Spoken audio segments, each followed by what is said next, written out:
Chapter number 12 linear programming problem. ठीक है, इसमें लीनियर का मतलब क्या है कि इसमें जो भी एक्स और वाई का जो पावर होगा वो केवल 1 और 1 होगा। ठीक है, 1 और 1 होगा। ठीक है, चाहे एक्स होगा चाहे वाई होगा, उसका केवल पावर होगा। ठीक है, और प्रोग्रामिंग करेंगे हम लोग उसमें, यानी कि कंडीशन दिया रहेगा।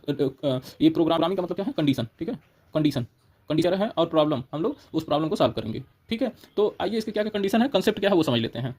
देखिए इसमें क्या दिया रहेगा, सबसे पहले ये दिया रहेगा जेड बराबर ए एक्स प्लस बी वाई। हर प्रॉब्लम में ये चीज दिया रहेगा। ठीक है, और उसको हम लोग को क्या करना रहेगा, उस जेड के वैल्यू को मैक्सिमाइज करना रहेगा या फिर मिनिमाइज करना रहेगा। ठीक है, तो मैक्सिमाइज हम लोग कब करते हैं और मिनिमाइज कब करते हैं भाई, जब कभी प्रॉफिट करना है तो उसमें मैक्सिमाइज करेंगे और कॉस्ट ऑफ प्रोडक्शन रहेगा तो उसमें मिनिमाइज करेंगे। ठीक है, तो इसी तरह का इसमें प्रोग्रामिंग रहेगा, कंडीशन दिया रहेगा और उस कंडीशन को लेते हुए हम लोग को क्या करेंगे, उसको मैक्सिमाइज करेंगे और मिनिमाइज करेंगे। और इस तरीके से एक इक्वेशन ये दिया रहेगा जेड बराबर एक्स प्लस बी वाई, और यहाँ पे दिया रहेगा सब्जेक्ट टू कंस्टेंट्स। ठीक है, या फिर कंडीशन क्या कहेगा कि X plus Y greater than equal to 4 होना चाहिए, एक्स इज ग्रेटर देन 2 होना चाहिए, वाई इज ग्रेटर देन 1 होना चाहिए। कहने का मतलब यह है कि इसको हम लोग मैक्सिमाइज करेंगे, लेकिन किन कंडीशन में करेंगे, इन कंडीशन में एक्स प्लस वाई जो है ऐसे होना चाहिए। हालांकि ये बहुत सारा कंडीशन देगा, अलग अलग कंडीशन देगा कि X plus Y is less than equal to 4 होना चाहिए, एक्स इज लेस देन 2 होना चाहिए, ग्रेटर देन 2 होना चाहिए, वाई इज लेस देन 1 होना चाहिए, वाई ग्रेटर देन होना चाहिए। ठीक है, इस तरीके से वो सारा कंडीशन अपने हिसाब से देगा। तो हम लोग क्या करेंगे, इसको जेड बराबर ए एक्स प्लस बी वाई ऐसे दिया रहेगा, और इन कंडीशन में हम लोग क्या करेंगे, इसको मैक्सिमाइज करेंगे या फिर मिनिमाइज करेंगे। तो कैसे हम लोग करेंगे मैक्सिमाइज मिनिमाइज, जरा एक प्रॉब्लम देखते हैं। बस इतना ही चीजें हम लोग को समझना था। ठीक है, कि ऑब्जेक्टिव फंक्शन दिया रहेगा एक,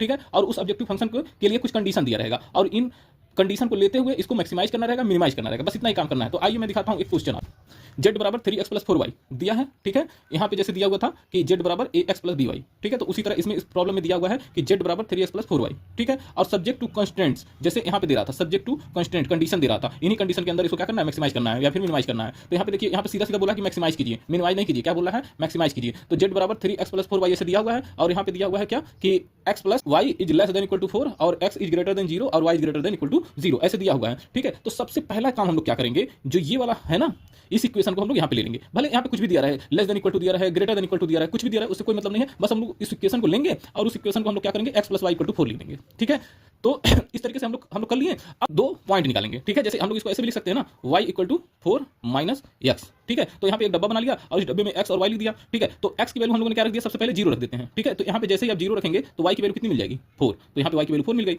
अब यहीं पे अगर x की वैल्यू 4 रख देते हैं तो 4 माइनस 4 कितना हो जाएगा, 0। तो y की वैल्यू 0 मिल जाएगी। ठीक है, अब दो पॉइंट हम लोग को मिल गए, एक 0,4 और एक 4,0। ठीक है, दो पॉइंट मिले हुए हैं।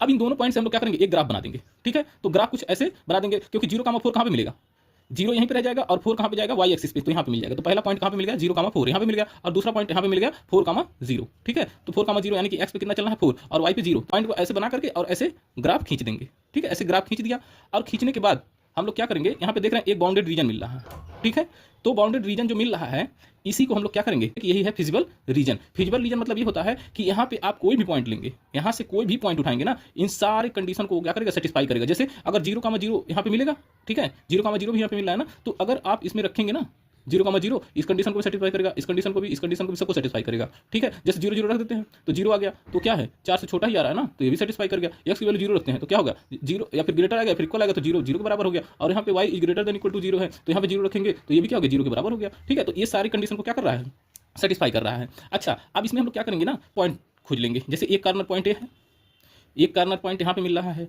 एक कार्नर पॉइंट यहाँ पे मिल रहा है, एक कार्नर पॉइंट यहाँ पे मिल रहा है। ठीक है, इन तीनों कार्नर पॉइंट को हम लोग क्या करेंगे, ये जो जेड दिया था ना, इसी में पुट करेंगे। ठीक है, तो इन तीनों कार्नर पॉइंट को मैं ले लेता हूं और तीनों पॉइंट को उसी जेड वाले में भर देता हूं। यही है जेड बराबर 3x प्लस 4y।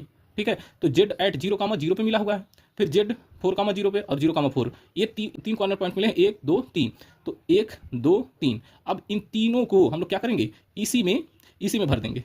ठीक है, तो इसी में भर के देखिए क्या क्या वैल्यू दे रहा है। तो एक बार हम लोगों ने 0 0 भर दिया तो 0 दिया। ठीक है, और एक बार हम लोगों ने 4,0 भर दिया। ठीक है, तो यहाँ पे कितना दे रहा है, 12, और एक बार 0,4 भर दिया, इसी में भर रहे हैं। ठीक है, तो क्या दे दिया, 16 दे दिया। तो मैक्सिमम वैल्यू कितना मिली, 16। और क्या बोला था कि मैक्सिमम फाइंड कीजिए। ठीक है, मैक्सिमाइज कीजिए। तो मैक्सिमाइज हम लोग किस पॉइंट पे मिल गया हम लोग को, हम लोग देख रहे हैं कि जेड 0,4 पे हम लोग को 16 मिला, सबसे मैक्सिमम इसी पे मिला हुआ है। तो जो मैक्सिमम मिलता है ना, उसको कहते हैं ऑप्टिमल वैल्यू, यानी कि जो आप डिजायर कर रहे थे, जो आपकी इच्छा थी कि मतलब हमारा मैक्सिमम वैल्यू क्या हो जाए, हमारा प्रॉफिट मैक्सिमम हो जाए, तो वो किस पॉइंट पे मिला है, 0,4 पे। तो जो पॉइंट मिला है 16, उसको कहेंगे ऑप्टिमल वैल्यू, और जो जिस पॉइंट पे मिला है उस पॉइंट को कहेंगे ऑप्टिमल सोल्यूशन। ठीक है, यही आंसर हो गया। ठीक है, तो फाइनली हम लोग को इस टाइप के प्रॉब्लम में करना क्या रहेगा, हम लोग को करना ये रहेगा कि यहाँ पे जो भी इक्वेशन दिया रहेगा सब्जेक्ट टू कंस्ट्रेंट में x + y करके दिया रहेगा या फिर 3x + 2y करके दिया रहेगा, जो भी दिया रहेगा उसको हम लोग क्या करेंगे यहाँ पे लिख लेंगे, ठीक है। और वहां से हम लोग क्या करेंगे, दो पॉइंट ढूंढ लेंगे, ठीक है। अगर यहाँ पे एक की दिया है तो दो पॉइंट इसका फाइंड कर लिया, अगर एक और दिया रहेगा तो 2 पॉइंट और ढूंढ लेंगे, ठीक है। और उसको हम लोग क्या करेंगे, फाइनली ग्राफ बना देंगे और ग्राफ में हम लोग देखेंगे कि कौन सा बाउंड्री रीजन मिला है, और जो बाउंड्री रीजन मिला, जो ऐसे कॉमन पॉइंट मिलेगा ना, कॉमन पॉइंट मिलेगा, उसी का हम लोग देख लेंगे कॉर्नर पॉइंट, ठीक है। उन सभी कॉर्नर पॉइंट को क्या कर देंगे, उठा करके इसी जेड में पुट कर देंगे, तो देखेंगे हम लोग किस पे मैक्सिमम दे रहा है, किस पे मिनिमम दे रहा है, ठीक है। तो वही मैक्सिमम मिनिमम हम लोग निकालना रहेगा, वही आंसर हो जाएगा, ठीक है। यही पूरा इसका प्रोसेस है।